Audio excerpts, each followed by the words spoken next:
This is A View from the Bunker. Now, here's Derek Gilbert. Sacred geography. Why do some locations appear to be more supernatural than others? Straight ahead on A View from the Bunker. Space is not the final frontier, but there are those who want you to think it is. 75 years ago, something crashed in the desert near Roswell, New Mexico. An industry has grown up to sell the idea that the pilots were extraterrestrials. We want you to know the truth. For a limited time, we're making available a special offer featuring the groundbreaking book, The Day the Earth Stands Still. This book shows step by step how the occult teachings of Madame Blavatsky and Aleister Crowley grew into the ancient aliens hypothesis of the modern UFO movement. It's our Gilbert House Roswell special. For just $35, we'll send you The Day the Earth Stands Still, plus our DVD sets, The Best of Sci Friday Volumes 1 and 2. It's a $65 value for just $35. Take advantage of the Gilbert House Roswell special for a limited time only, and you'll only find it at our store, online at gilberthouse.org. It's time once again for our monthly series featuring other out-of-the-box thinkers as we try to explore some of the deeper things of this supernatural war in which we all find ourselves. First, the pastor of... I'd scrolled down and I'd lost his bio info. There we are. Pastor of the Reformed Baptist Church of Northern Colorado in Boulder. We also appreciate his writing, Giant Sons of the Gods, Conspiracy Theory, and most recently co-author of The Angel of the Lord, a Biblical, Historical, and Theological Study, Pastor Doug Van Dorn, and our friendly neighborhood PhD, Director of the Institute of Biblical Anthropology, author of Interview with the Giant, Ethno-Historical Notes on the Nephilim, and you'll see the links to their websites come up on the screen here as they join us. Dr. Judd Burton. Judd, thank you for joining us again this week. Sadly, we'll be without Brian Godawa this week. Last-minute schedule complication. Yeah, he's kind of a bum. He just shot that on us like 30 minutes ago. No. We'll let it slide this one time. If it wasn't bad enough that he's a partial preterist, I mean, this. This puts him over the top, man. Well, there's so many different topics, interesting topics that we could dive into. This one just occurred to me this past week, and so I'm glad you guys are both on board. And Judd, I know this is right up your alley, so I'm going to throw this one to you first. We see references in the Bible to a number of locations that seem to be especially important when it comes to supernatural events. I mean, Mount Hermon is one, and you did your dissertation on the Grotto of Pan, or Banias, at the base of Mount Hermon. But in a broader sense, not necessarily focusing on Mount Hermon, why are there certain areas that seem to be, can we use the word portals? I mean, hubs of supernatural activity? Sure. Well, that's certainly one way to look at it. Sort of the strict scholastic approach to sacred geography is that there has to be sacred activity there in order for it to be designated as such, or it has to be associated with some sort of supernatural event or chain of events. And you certainly have all of those at a site like Mount Hermon or Aeneas as well. Now, as to whether I think that these could be portals, yes, absolutely. I don't see any reason why they couldn't, particularly if you've got, as in the case at Aeneas, you had centuries, if not millennia, of these ceremonies to a god with many different faces. So it's hard to figure out if it's a chicken or the egg sort of question. In the case of a portal, was the portal there first, or did it attract people there for ceremony and ritual, or did it come about as some sort of cosmic brokerage brought on by the ritual and ceremony? Doug, one of the spots that we find really interesting, we're looking forward to getting back there, and I know you've been back, and you wrote about it first, so credit where it's due, and that's the Serpent Mound of Bashan. We've done a program on that here on this show, but that seems to have had some special significance, even though it's not biblical. But certainly with all of the, I think the Israel Antiquities Authorities documented something like 140 megalithic tombs on the back of this 3/4 mile long serpent-shaped ridge, just a quarter of a mile from Gilgal Rephaim, which itself is a significant location. And you can't leave out that it's, 20 miles from Mount Hermon? You can plainly see it on the northern horizon when you're there. What are your thoughts on this? So why are certain geographic locations the focus of ritual activity? So I think I told you guys that I wanted to brush up on my David Flynn for this discussion, and he's been gone from us now for almost, I think, a decade, maybe even a little longer than that, and. This is the guy that first got me thinking about sacred geography, even before Heiser was really writing about it, at least that I saw. And he has some really interesting takes on just kind of the way that he believes. And I think that the esoterica, kind of occult, mystical religions, and, as a Christian, he would say certainly the Bible as well, how God really made this world, having the heavens mirror the earth, having going to the divine council worldview for a moment, that God would divide these sons of gods up and give them portions of land, and like who gets what and how is that decided, and where do they go, and There's some really interesting stuff that I think we could maybe explore with this, with relation to the stars, the gods that might be behind those stars, why they're in certain places, why the worship of one god might predominate in one place over another place. And then, of course, that could all come back pretty easily to Mount Hermon and the Watchers coming down on very interesting latitudes and longitudes. Mm-hmm. That are, somehow in this marriage of the heaven and the earth, they're wed together. And the ancient peoples knew this, and they knew that there was significant spiritual activity that was associated with it. Perhaps they thought they could control it. Certainly the worship of those gods in those places becomes very important to them. Where they're putting their megaliths and their structures is completely related to this kind of stuff. So I don't know. I think there's something going on with how God made this universe and how He made the earth and the sky to mirror one another. That I just think that we haven't thought about this for so long, and in some ways, it's kind of been turned into something that you shouldn't even think about or talk about. But it's not something that has to lead you in some kind of a Gnostic or evil direction. If this is the way God really made the earth, then we could expect that the Bible would represent this, and it would talk about it in a way that is biblical and godly and right, and I think it would behoove us to think well about that. Yeah, there's a lot of, David Flynn deserves credit more than he gets, and partly he's been gone for a while, but back in the day, his book Temple at the Center of Time, which I tried getting my head around when it came out back in 2008, and I guess I wasn't ready for it then. I'm just now digging into it and just already seeing things just in the skimming that I did this evening. Interesting. Yeah.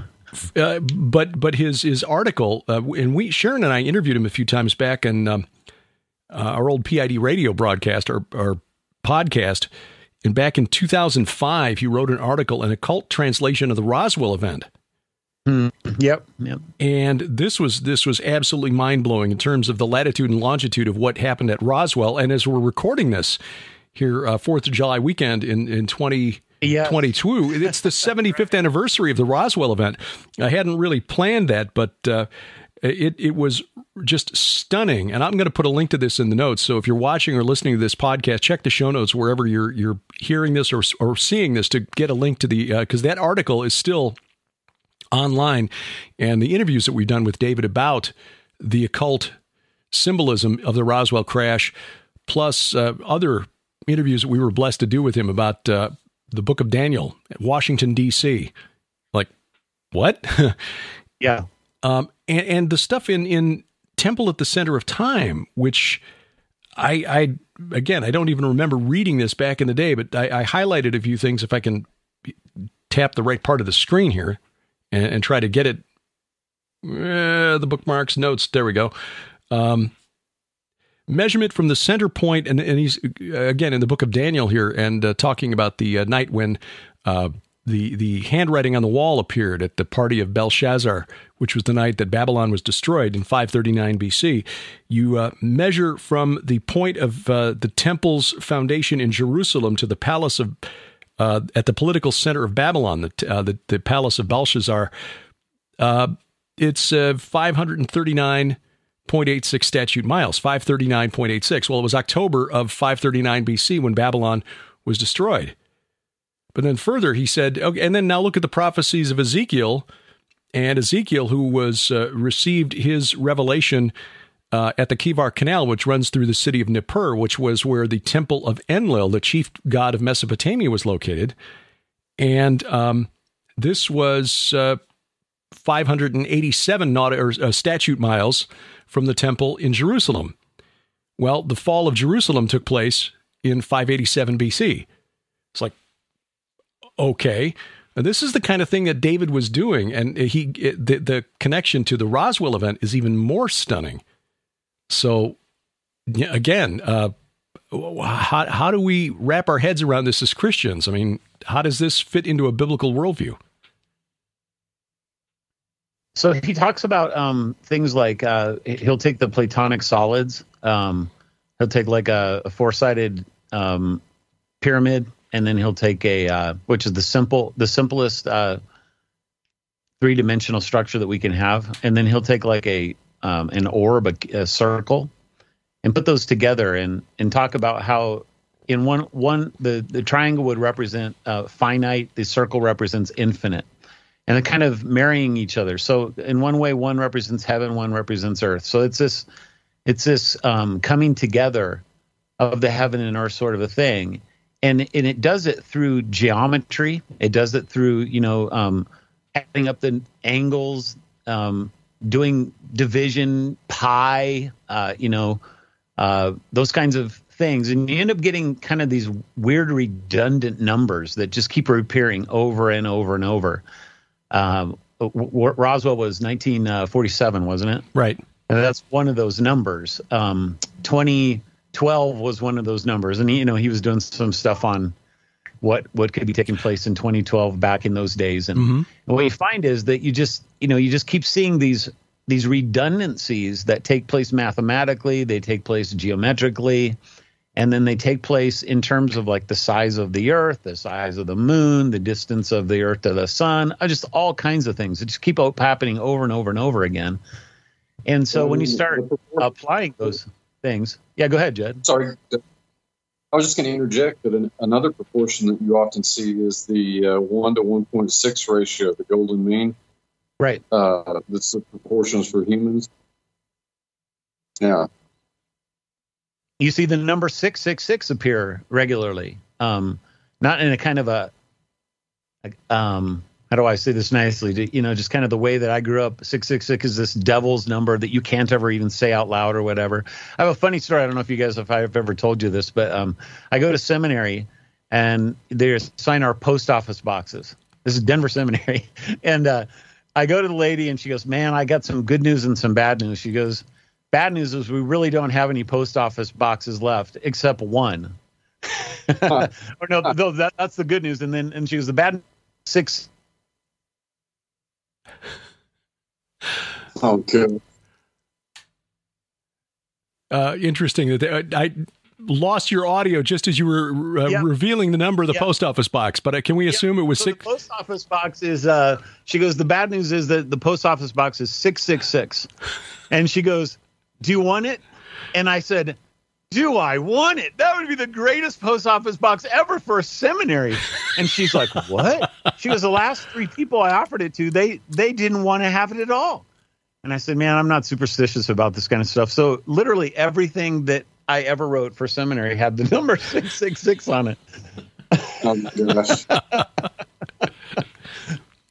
Judd, bringing things back to your area of expertise there, or at least your field work there at Banias, we know from Babylonian texts from the time of Abraham, the old Babylonian copy of the Epic of Gilgamesh makes reference to that area as the secret dwelling of the Anunnaki. Now, Babylon is not exactly close to Mount Hermon. I mean, especially back in the day when you had to walk, you're talking about a 4-month trip, but yet they knew that there was something about this mountain that was connected to what had formerly been the chief gods of Sumer, but by the time of Abraham, they had sort of been demoted to becoming judges of the netherworld, which is really interesting because then you got this dual meaning, Hermon, yes, where El has his abode with Asherah and his 70 sons, but also this connection to Bashan and the netherworld. What is the history there? I mean, 2,000 years before Jesus, the Babylonians considered it sacred, but what have archaeologists found? Well, actually, on Hermon, you're going to find a string of sites that actually date all the way back to the Mesolithic and the Neolithic culture. There's a lot of this late Stone Age culture called the Nabatians, who actually built Jericho. They built the first settlement of Jericho. So they were all over all over the Levant, from Israel to Turkey. Some prominent sites to this day are the aforementioned Jericho and Tel Carmel in Syria and a myriad others. And you certainly find remnants of that culture in the Mount Hermon environs, and virtually every major historical period to follow. And much of that could be construed as ritual, of ritual significance, some more than others.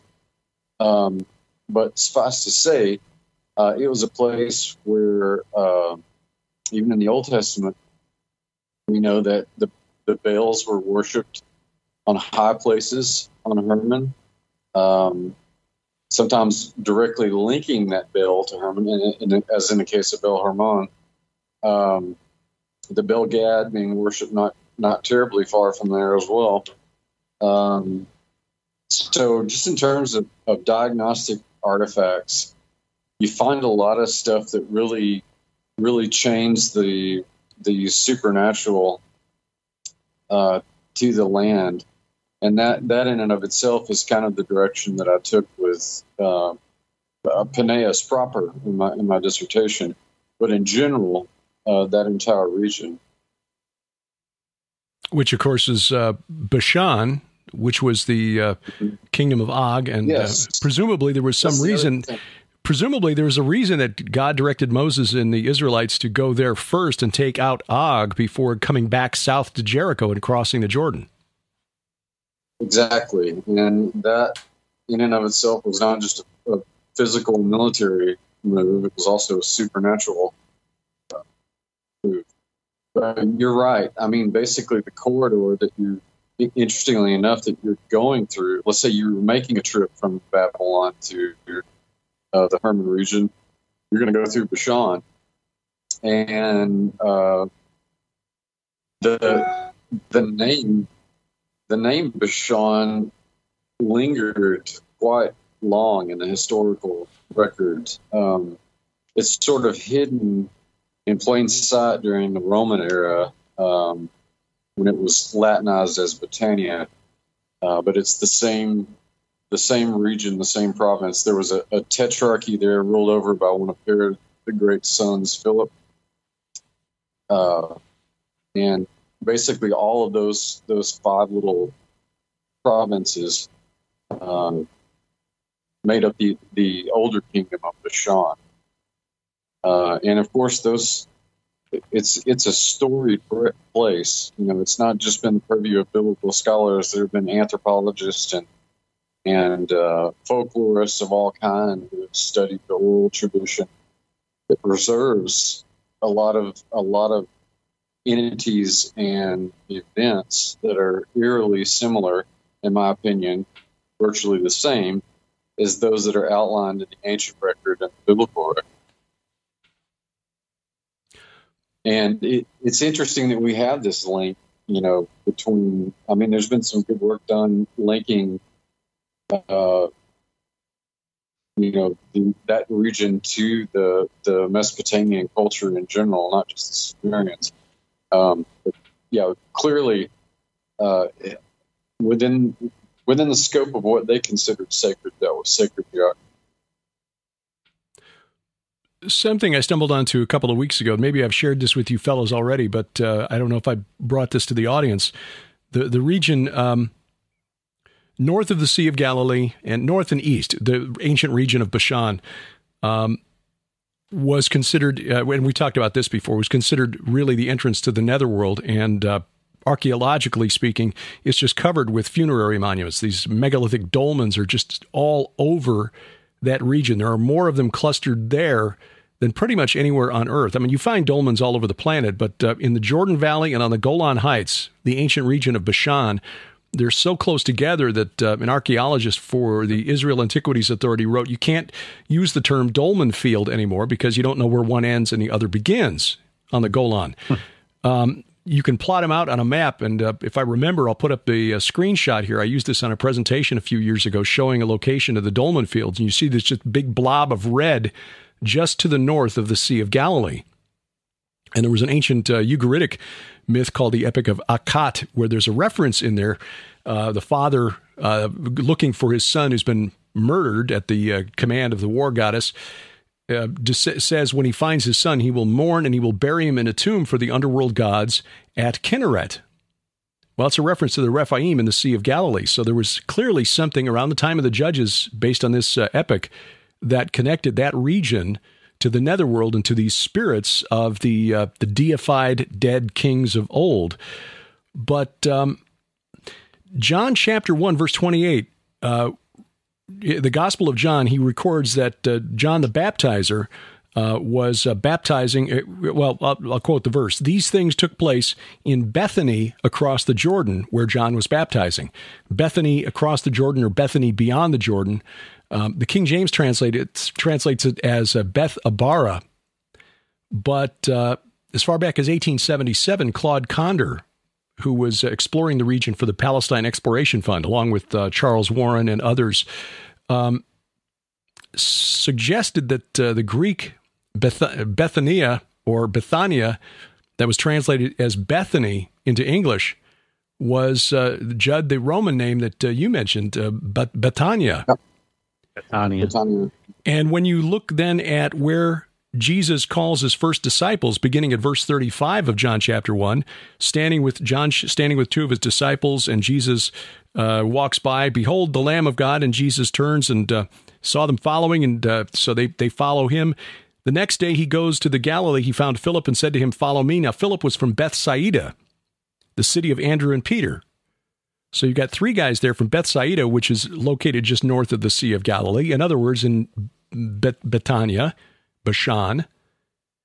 And I stumbled onto, in researching Gilgal Rephaim, that big megalithic monument on the Golan Heights, there's another one that's about 1/3 the size, but it's the same, concentric rings around a central tumulus covering a dolmen overlooking the Jordan rivers, called Kerbet Betehah.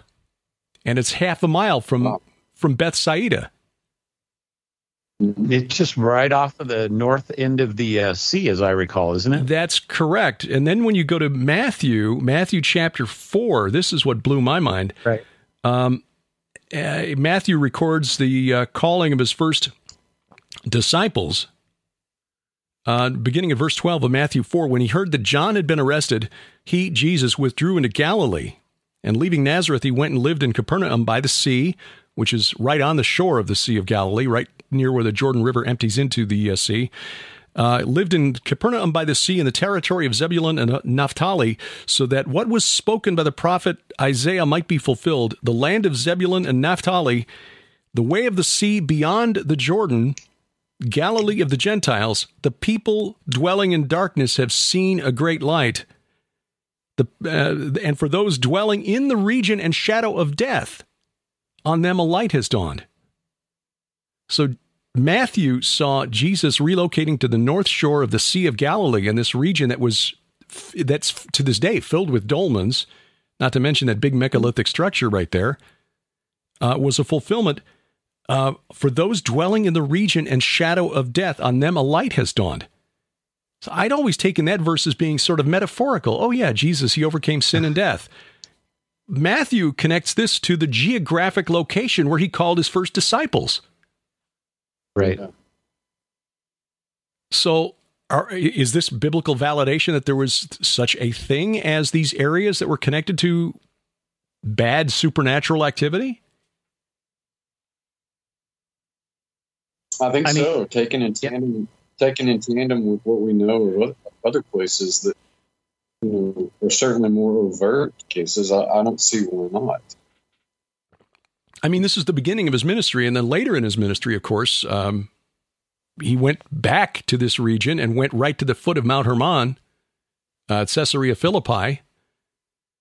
So, and basically, it's like here, he declared war on the fallen realm, and then at Caesarea Philippi, 3 years later, he declared his divinity. Well, because he followed that with the transfiguration on Mount Hermon.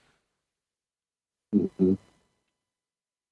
So yeah, there's all kinds of weird things that are going on here. And to me, in one way, I feel like this is the climax of our discussion, because this is really the beginning of Psalm 2 and Psalm 82 and the promises to the Messiah starting to come true.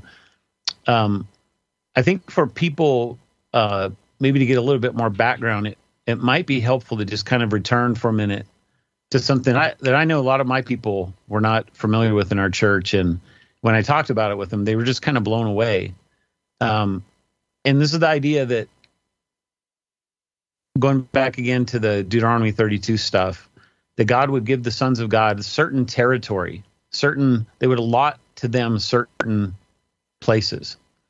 Okay, Plato actually talks about this and says that Hephaestus and Athena were given to Greece and Poseidon was given to Atlantis. He talks about that in that section of the Critias. But and this kind of goes back to some of the Flynn stuff. It's really uncanny and bizarre and strange how the ancient peoples would label geographic features according to where they had fixed the longitude of the heavens. So, for example, they traditionally fixed the prime meridian on the dog star, and right above the dog star, you have the twins. I forget what they're called in the zodiac. Gemini. Yeah, the Gemini. Gemini. Right. And the Gemini are right over Europe. Okay, at the foot of Europe, you have. They're standing in the sky. They're standing on the Milky Way. But if you go down into Europe, that becomes the boot, which is Italy. And then the whole myth of Rome coming out of these Romulus and Remus, these twins, is completely related to the Gemini myth. You go down a little farther south into the northwestern part of Africa, and you have the Atlas Mountains. And this is where, Plato and Homer, they fixed the idea that Atlas was holding up the earth, the god Atlas, with these he's holding the pillars between heaven and earth at this point. Mm-hmm. You go over farther to the east, and you've got the Taurus Mountains, and just so happens that if you go up to the sky above that, you have Taurus predominating over the sky there. You go down to South America, to the city of Cusco, and you see that these crazy megalithic walls and stuff. When you go up to and you get a bird's eye view of it, you see that they're actually making the form of a giant puma. And since they didn't have lions in South America, the closest they would have is a puma. Well, Leo is who predominates over the area that way. Mexican flag has the eagle pecking at the back of the serpent. Well, that just happens to be the constellation that's just under Virgo, who predominates over America. I mean, it's just really weird stuff. And the whole ancient world is understanding that there are. And I don't know, guys, how this works, but the constellations somehow have this effect on the particular part of the earth that they're to. no doubt why God told Moses, beware lest you raise your eyes to heaven, and when you see the sun and the moon and the stars, all the host of heaven, you be drawn away and bow down to them and serve them, things that the Lord your God has allotted to all the peoples under the whole heaven. Right, exactly. And so now if you take this idea that the stars are somehow fixed to positions on the earth, and then you move that into northern Israel, the land of Canaan, the land of the Canaanites, the land of Lebanon, where they called themselves the which Phoenicians? One were they? The Phoenicians. Not the Phoenicians. Sidonians. What they called themselves. That's the Sidonians. The Sidonians. That's right. So the dog star, the idea of the dog there. There's all this kind of sky language that's going on there. And then you marry this to somehow Mount Hermon being this perfect latitude and longitude place where the watchers would choose to break between heaven and earth. And then you have what Judd's talked so much about this being also a gate down to the underworld. So you've got like portals that are going between the three realms on this very spot. Yeah. And you've got all weird heaven and earth imagery meeting together. And then these verses that you brought up, Derek, I mean, they're just hit spot on. That to me, what's going on is that God had given these nations over to these supernatural entities and put them in darkness. And that's the language of Matthew 4 there, that the light is going to shine in this darkness. And that he just so happens to choose this geographical place. It's not down in Jerusalem, it's up there in the land of Bashan. It's up there in the land of, all the way goes up. It really goes up to Sidon and Tyre. I mean, for whatever reason, he's beginning this ministry to the Gentiles, and he's beginning his reclamation program, not at the end of his ministry, but at the very beginning of his ministry. And like you said, then he goes back at the end of the transfiguration, and he says, "Here I am, come and get me." Mm-hmm. Yeah, it's all this stuff is it's just very significant to understand that there's much more going on here than just kind of a random picking. Well, he just happened to be born there, so I guess we'll start here or something like that. Yeah, Nazareth is not exactly right next to the Sea of Galilee. He had to make a conscious choice to go from there up to Capernaum. If you look at a map, especially when you're walking, and I don't think it's been drilled into us enough that the trip to Caesarea Philippi was a conscious decision too, because he had just come from Sidon, where he healed the Syrophoenician woman's daughter, and he went back to the region of the Sea of Galilee. Now, there's a road, the Via Maris, that it's further south, but there's a road that runs from Tyre to Damascus that runs right past Dan and Caesarea Philippi. And he could have just gone there. It's like, we're in the neighborhood. Let's just stop by here and do this thing. But instead, he went to the Sea of Galilee, which is 30 miles south. Now, I remember from my Boy Scout days, we didn't hike 30 miles in a day very often. I doubt that he and the disciples did either. It was a couple days travel down, and then he did a bunch of stuff, and then he went back specifically for the question, who do you say that I am? So again, this wasn't something, as long as we're here, let's just stop over here at the, the pagan tourist trap and, put him on notice. He made a special trip there. And I've never heard anyone in church talk about this. It wasn't until Judd, until I heard you on the Dr. Future podcast talking about Caesarea Philippi. I was like, what?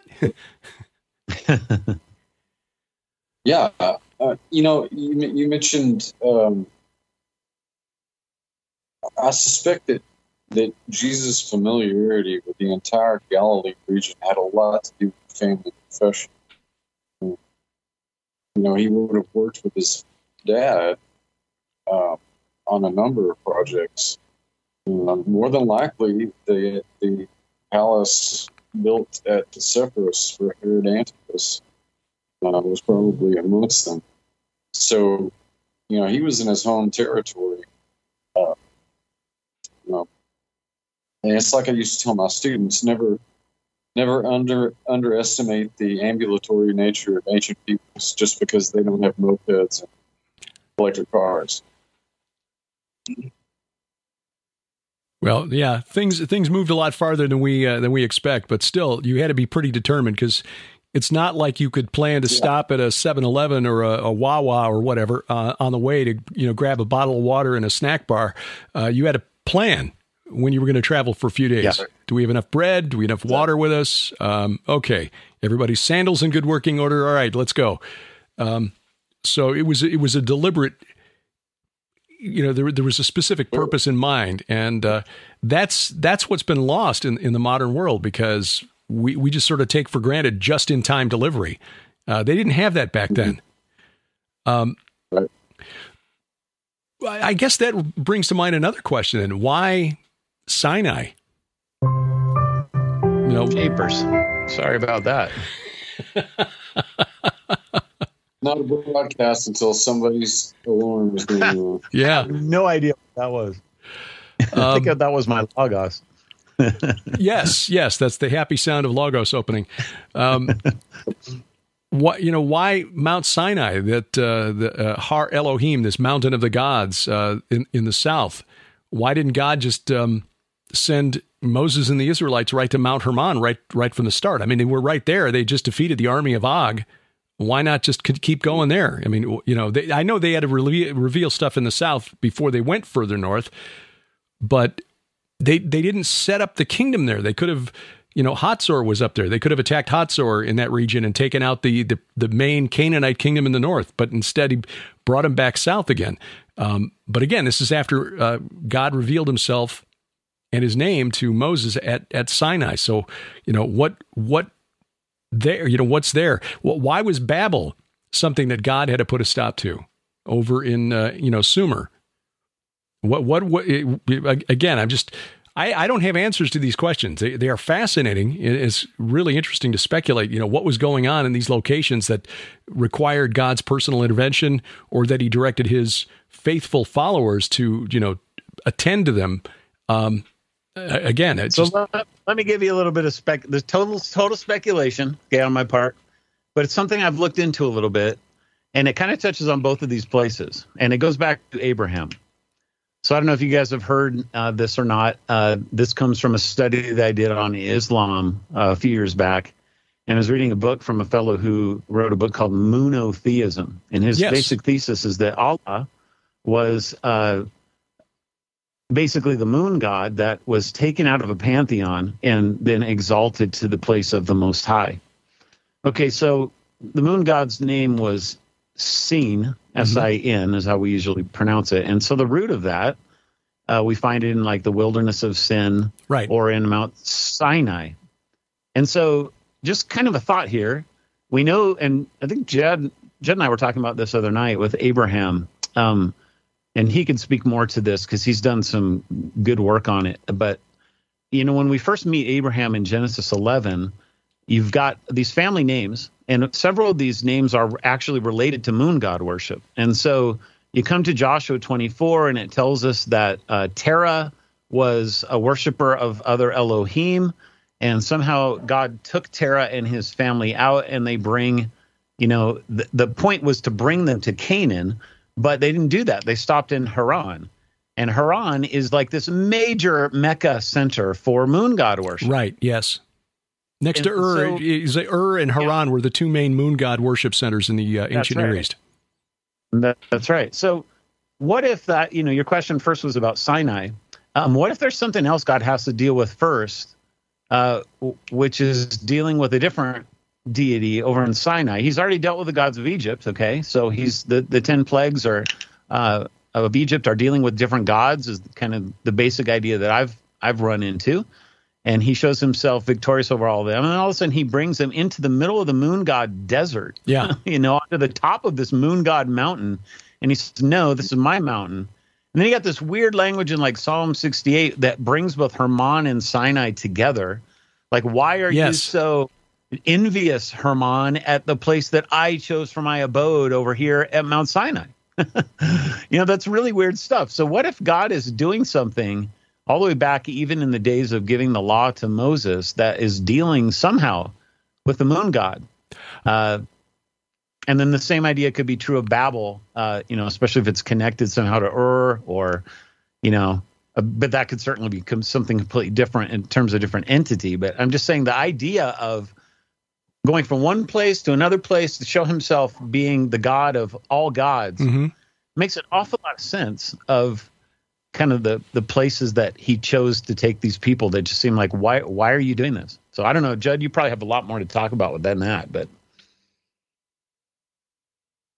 Well, I mean, yeah, the point you made the other night when we were talking about this is really interesting, that it would make sense if Terah and Abraham were sort of in the priestly hierarchy, of that particular cult, and they kind of worked their ways up, and then God gives them the revelation that they can't unsee, and calls them out of it.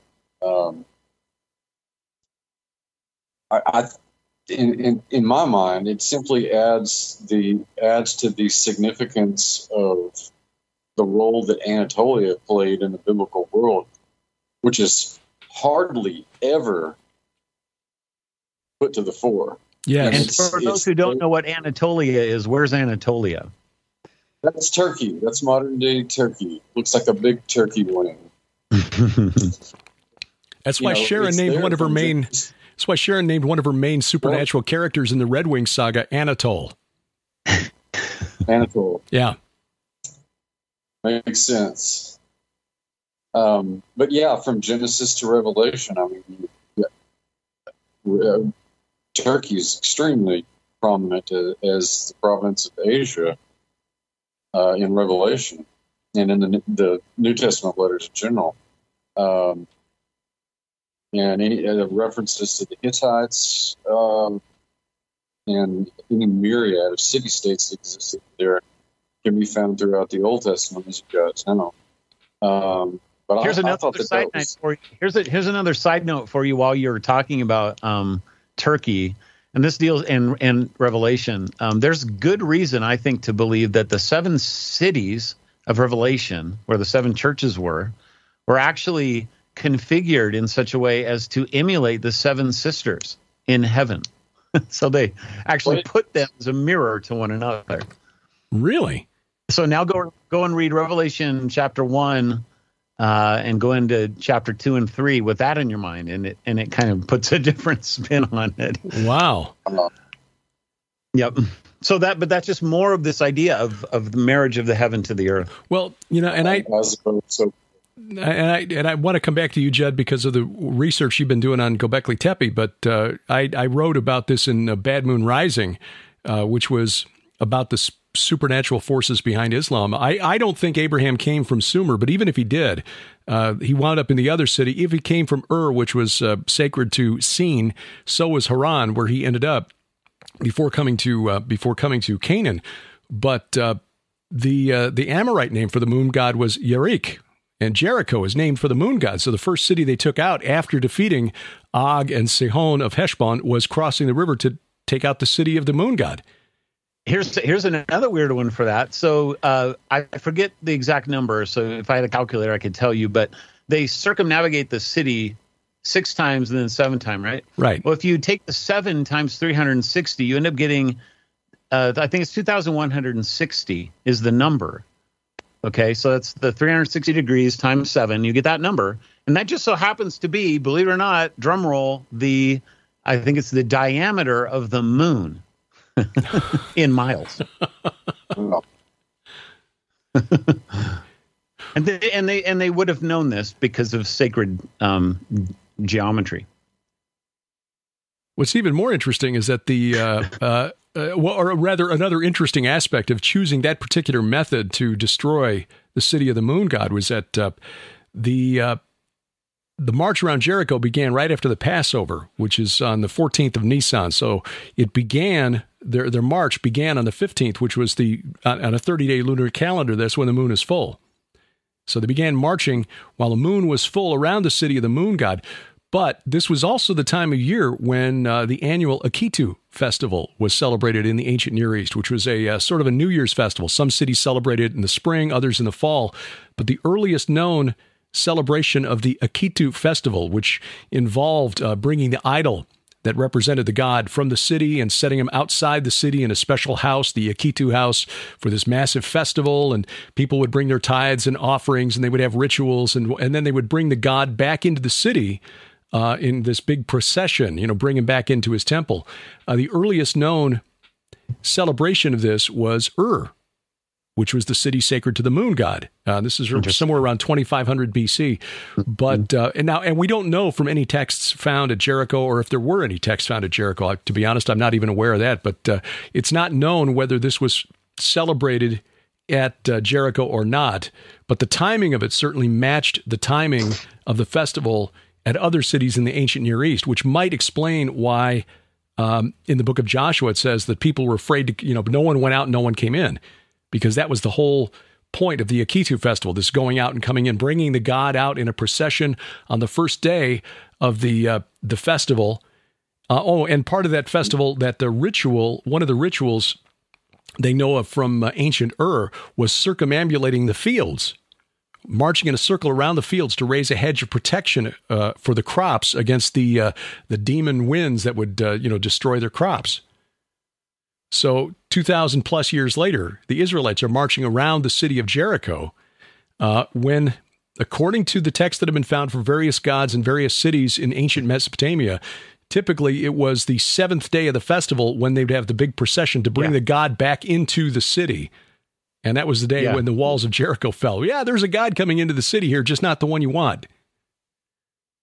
Yeah, and like I said, that's all numbers that's related to the moon. In fact, you see this in Mecca today around the Kaaba, where Muslims are going around the Kaaba over and over and over, emulating the revolution of the planets around the central place of worship. So and again, like we were talking earlier, Allah, if he's a moon god, it's all related. So. Right. Sir Charles Warren, who I mentioned earlier, who was one of these explorers in the 1860s and 70s, sent by the Palestine Exploration Fund. And this was partly for the archaeology, but partly because the PEF was also reporting to the Foreign Office in London, because the Ottoman Empire was collapsing, and so the Brits and the French and the Germans wanted to see which pieces of the Middle East they could get. Sir Charles Warren... Voila. Yeah. Mandates. So, yeah, exactly. Climbed Mount Hermon in September of 1869, and he found that stone in the summit, in the temple on the summit of Mount Hermon. But leading up to the summit itself, which was scooped out like a big bowl for libations, drink offerings, there was a low stone wall that he said was much older than that temple that forced you to approach the summit with the summit on your left. In other words, you had to approach the summit in a counterclockwise fashion. So Warren in 1869 said, we're told by the, what do they call them, the Mohammedans, or the Musselmen, I forget which term he used, the archaic form for Muslim, that they believe that there are sacred stones from a number of mountains in the Kaaba, including the Mount of Olives, Mount Ararat, Mount Carmel, Jebel al-Nur, which was where Muhammad reportedly got his visitation, the Temple Mount in Jerusalem, and Mount Hermon. And so Warren wondered, is it possible that the what they call the tawaf, the circling of the Kaaba, actually began as a ritual on Mount Hermon? That's really interesting. yeah, isn't it though? Now here's something else. There's a Canadian historian by the name of Dan Gibson who has produced a documentary based on a book that he's written called The Sacred City. And he argues that Mecca of Muhammad, so Muhammad, who lived in the 7th century and created this religion that now has 1.6 billion adherents around the world, was actually not in Arabia, but was at Petra. And he shows that based on the Qibla, which is the direction of prayer in the oldest existing mosques, which date back to the 7th century, including one in Canton, China, which blows my mind, that the Qibla, which is supposed to point toward Mecca, points to within a 2-degree average deviation of plus or minus 2 degrees, which is astonishing because they didn't have compasses back then. So they were doing this by dead reckoning from the stars. The Qibla points to Petra.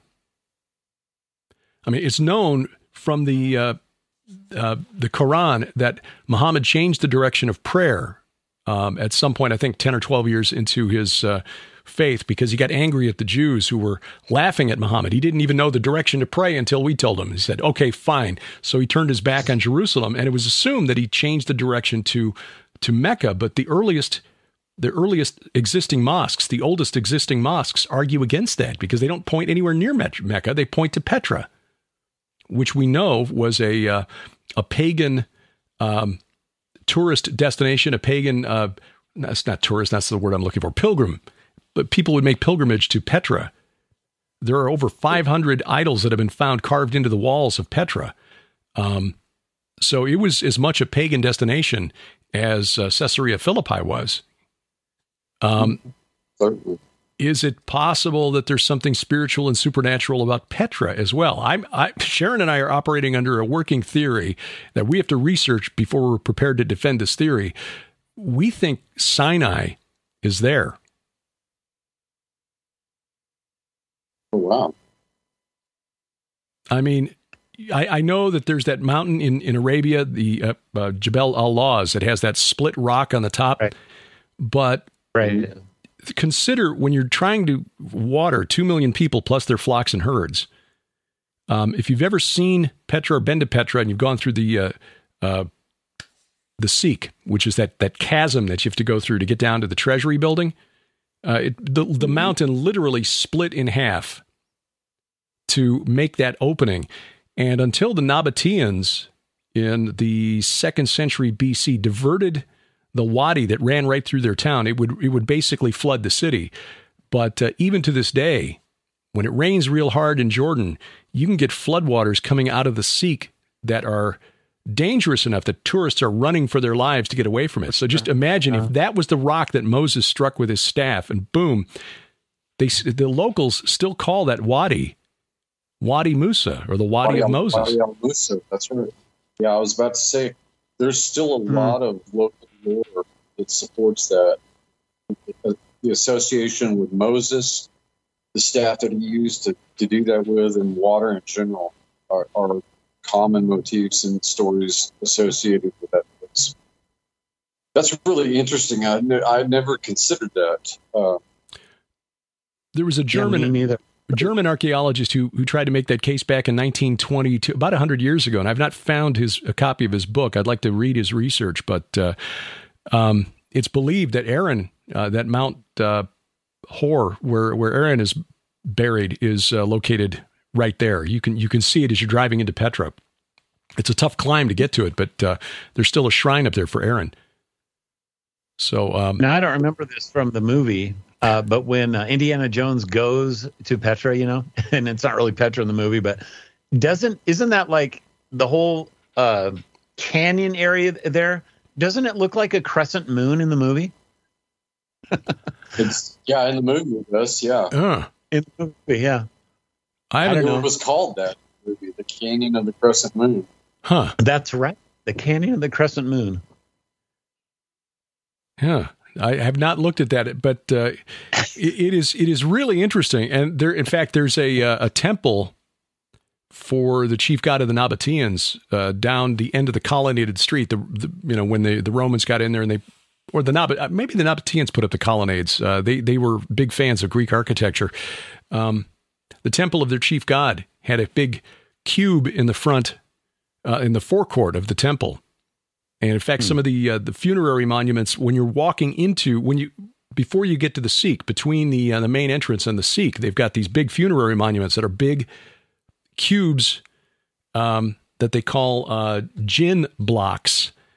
Now, the Nabatians didn't call them that because the word jinn was not part of Arabic in the 2nd century BC or whatever. But it appears that their chief god, Dushara, was worshipped in the form of a cube.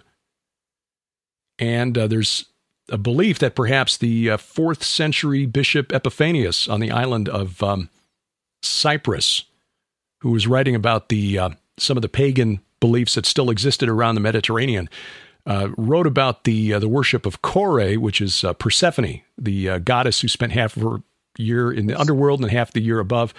And there was a ritual at Alexandria where they would bring the idol representing Kore out, and they would walk in a circle around the sacred place before returning her down below. And he said, in a similar way, the Nabatians worship their god born of a virgin. But it appears he confused the Arabic word for virgin, which is ka'iba, and the word for cube, which is ka'aba. So anyway, this fellow, Dan Gibson, viewers, if you're interested in checking this out, I think the documentary is still available on Amazon Prime, The Sacred City. He really does a good job, I think. He's sympathetic. It's not like he wants to tell Muslims, rather, that they're doing the wrong thing. He just wants them to know their actual history. I don't know that he's made any headway, but it's really fascinating, especially if you put any stock in the prophetic implications of Petra perhaps being a place prepared in the wilderness to hide Israel in the last days. But yeah, that's... and also, footnote to listeners and viewers, Epiphanius is worth the read. He was, it was really interesting. I was startled when I stumbled across that. But I'm not the first one to put forward this theory about Petra, and especially connecting it to the Muslims. Again, Dan Gibson in The Sacred City, he gets the credit for that. But when you start looking at other evidence, it's known that, well, Muhammad's family came from that area. So again, getting back to our theme, if you believe that there are certain areas that are more supernaturally magnetic than others, wouldn't it be interesting if that was the location where God gave the law to Moses, and then Muhammad later founded his own religion to try to, under the influence of the fallen realm, to try to destroy it? Right. It fits with the whole theme and the whole idea of it. Speculation. Yeah. Yep. But informed speculation. I mean, it's not as if we're playing darts blindfolded. Even if it was wrong, it would be speculation that is analogous to what we're talking about, so it can help you at least understand more of what we're talking about. So, and I guess the other question, and maybe we should just focus on this for the final segment here of our discussion tonight: why Zion? Why Jerusalem? Why the Temple Mount? Go for it, Judd.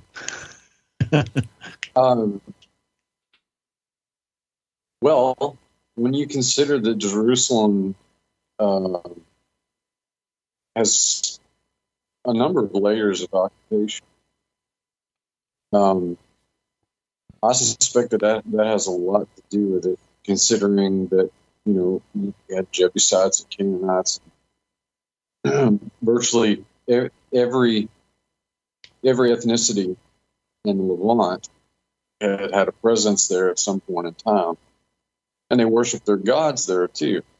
So I suspect it was such a concentrated spot that this was sort of like planting the flag right in the middle. Now, there's some other people who claim that Eden was located in the vicinity, or actually on the mountain. But clearly there was sacred geography at work here, because that's where this is the place where the temple was chosen, and really the political center of the kingdom of Israel and then Judah. There were several places where the tabernacle was located prior to the temple's construction in Jerusalem.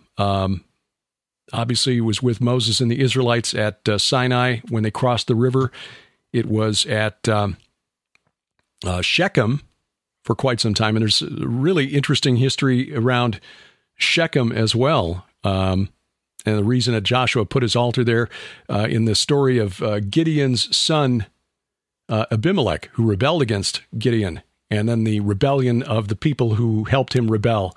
There's a mention of a company of people coming down from the diviner's oak, which is probably the oak of Moreh, which is on a hill just to the northeast of the city of Nablus today. and across the valley from the location of Joshua's altar. And then that moved to Shiloh. The tabernacle moved to Shiloh. And interestingly, the Samaritans think that they preserve the legitimate law of Moses, and that Eli, the priest who raised Samuel, illegitimately and illegally took the tabernacle and ran and set it up at Shiloh as an alternate religion. So the Samaritans think they've got the law, the Jews have it wrong, and Christians are just right out, which is why we've got that mention in the Gospels of Jesus and the woman at the well. So you Jews worship on your mountain, our fathers we worship here, as they think their mountain is the sacred mountain, Mount Gerizim. So, and then you got Shiloh, where the tabernacle stood for 360 some years before everything moved to Jerusalem. So again, it's just kind of a puzzle. Why this move? But the scriptures are pretty clear that Zion is where God says his name will dwell forever. I mean, I think we know that we have to go back to at least the days of Abraham, because this is where the foreshadowing of the crucifixion takes place with Isaac on Mount Moriah. Right. I mean, it's right there, the very same place. So, I mean, that doesn't really answer the question, because that just begs the question of why would God want him to go there? But at least we can see that this goes all the way back to early Genesis. Yeah, I think we've lost Doug is frozen again, which he warned us about at the beginning of the discussion tonight. Oh, now you're back. Yep. I go out for about 10 seconds, like every 10 minutes. I don't know what's going on. It's the deep state. The deep state. Or perhaps the deeper state, the principalities and powers. Well, we've, let's see, let me check the time here on this. We've been talking for nearly an hour. Wow, this has gone by very, very quickly. And I don't know that we've answered anything other than to just agree, I think, that there are certain areas in this world that are more significant spiritually and always have been. And certainly I would suggest that the political tension, which is a nice way of saying the occasional violence around the Temple Mount, suggests that there's more to it than just a political fight over who gets to control that 35-acre piece of ground. Mm-hmm. Clearly. Yeah, I mean, the sacred geometry, the sacred space, whatever you want to talk about, it doesn't go away. But I would say that the thing I would want to leave people with is just the promises of Messiah, that if all these different areas of the globe have these special places that people always recognize, they put their sacred structures on them. The point of the gospel is that Christ is taking back all of it, because his is the earth, and the promise was given that he would inherit the nations. And, go back to, again, Matthew 4, why does he start there? And why does it matter that he's talking about the Galilee of the Gentiles? I mean, I thought his ministry was to the Jews, first to the Jews. But here he starts with the Gentiles. Yeah. Why is that? Yeah, well, and fulfilling the Messianic promises. And Matthew is very specific in saying it's across the Jordan. So it was east of the Jordan, which was that land that in his day and in ancient times was part of that kingdom of Bashan that was literally the entrance to the netherworld. I mean, if he was Elisha and Naaman, you would think that he would have done it on the other side, right? He would have done it in the land of Canaan, in the land of Israel, but he doesn't do it. He goes outside of that, to the area of the unclean and the dead and all these kinds of things, for to be in his priestly ministry of cleansing the earth. And it's a really beautiful picture. Yeah. Well, once again, scripture more literal than most of us were taught coming up. So it's just why this is so fascinating, and why I appreciate having you guys as friends able to just share these ideas and thoughts, and pray that these are a blessing to people who see and hear these programs. Pastor Doug Van Dorn, he is a pastor of the Reformed Baptist Church, Northern Colorado, in Boulder, Colorado. His website is douglasvandorn.com. And Dr. Judd Burton, director of the Institute of Biblical Anthropology, online tioba.org and burtonbeyond.com. Gentlemen, thank you. We'll have Brian back with us next time, God willing, and we look forward to doing this again. Always fun. Again, check the show notes for the links to Judd and Doug's websites. We'll even include a link to to Brian Godawa's website, even though he is sadly not with us this month. But we will be back again in the month of August with another conversation. We're going to kick around some ideas and hopefully, again, get into some speculative theology, but always trying to bring it back around to the Bible. Thank you for taking the time to listen to this podcast, following us on social media. You can find us on Twitter at View From Bunker, my personal Twitter account at Derek Gilbert. Facebook, we got a page there, View From the Bunker. And on Truth Social, Gab Me, We Get Her Parlor at Derek P. Gilbert. And of course, our YouTube channel. If you're watching this on video, you can subscribe to the YouTube channel, youtube.com/GilbertHouse. But better yet, get our free mobile app. That way you bypass the gatekeepers of social media. If we should happen to, say something that they don't like, as we have had a few of these videos yanked by YouTube. We've got a strike against us for one interview so far this year, but you can avoid that. Make sure you don't miss a show by getting the Gilbert House app. You'll find it at gilberthouse.org/app, gilberthouse.org/app. You can also add us to Roku or Apple TV, the link there as well. And we're going to go back and start adding some of the audio archives from A View From the Bunker to the apps so that all of those archives are available that way as well. Because first, 7 years of the program, this was audio only. And we've got literally hundreds of interviews in audio form. You can find them at the website, of course, VFTB.net, also at our Spreaker page, but we're going to put those over on the mobile app and the Roku channel as well, because a lot of good content. And that's not, me bragging about myself. It's just I've been blessed to have talked to a lot of really interesting and really intelligent people since we began this program back in 2009. A couple of quick notes. We mentioned Turkey, Anatolia in the program. The tour that we had planned for Turkey this fall, we've decided to push off to 2023. For a couple of reasons.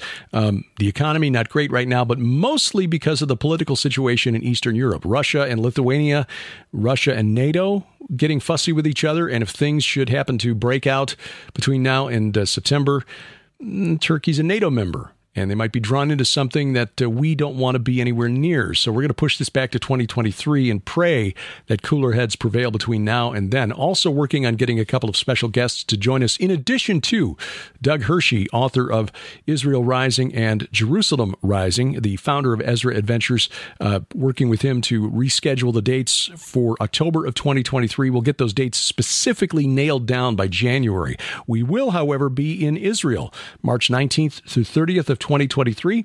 Find out more online. We got a new tour page at our Gilbert House app, or Gilbert House website, rather, gilberthouse.org/travel.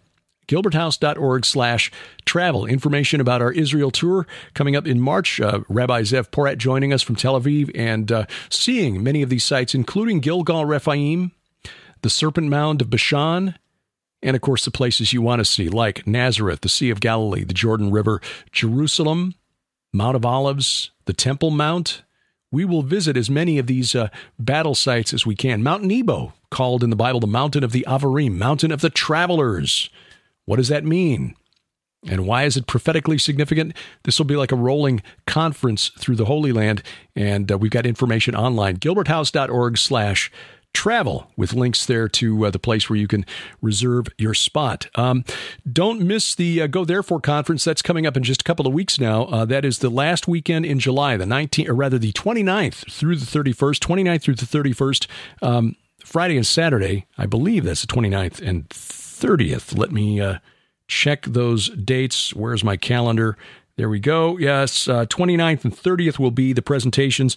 And you can join us yet. This will be at the Harvest Revival Center in Brookville, Ohio. That's just outside Dayton. Find out more online at GoThereforeConference.com. GoThereforeConference.com. Great speakers. What a great lineup. Pastor Mike Spalding, Pastor Carl Gallups, Pastor Casper McLeod, Dr. Michael Lake, David Hevner, Coach Dave, Kenny C., Dr. Sherry Tenpenny. Quite a diverse gathering. Don't miss this. Tom Dunn talking about the spiritual warfare, where the rubber meets the road in spiritual warfare. Pastor Neil Peterson of Harvest Revival Center hosting, and again, go thereforeconference.com. Yes, streaming video is available if you can't travel. Do take advantage of this one. This is quite a gathering, and we're looking forward to getting together with all of our friends there. Mid-September, a conference in Live Oak, California, near Yuba City, the Dark Secrets, Bright Hopes Conference. I'll be speaking alongside L.A. Marzulli and Timothy Alberino, and get you details on where to sign up for that as soon as that information is available. Again, thanks for listening or watching wherever you're doing it. YouTube, Apple Podcasts, Google Podcasts, Amazon Music, iHeartRadio, Spotify, Spreaker, Stitcher, wherever else you find us, which is wherever fine podcasts are sold. Our announcer is DC Good. And A View from the Bunker is a production of Gilbert House Ministries, released under Creative Commons Attribution Non-Commercial No Derivatives 4.0 International License. We wrestle not against flesh and blood. I'm Derek Gilbert, and this is A View from the Bunker.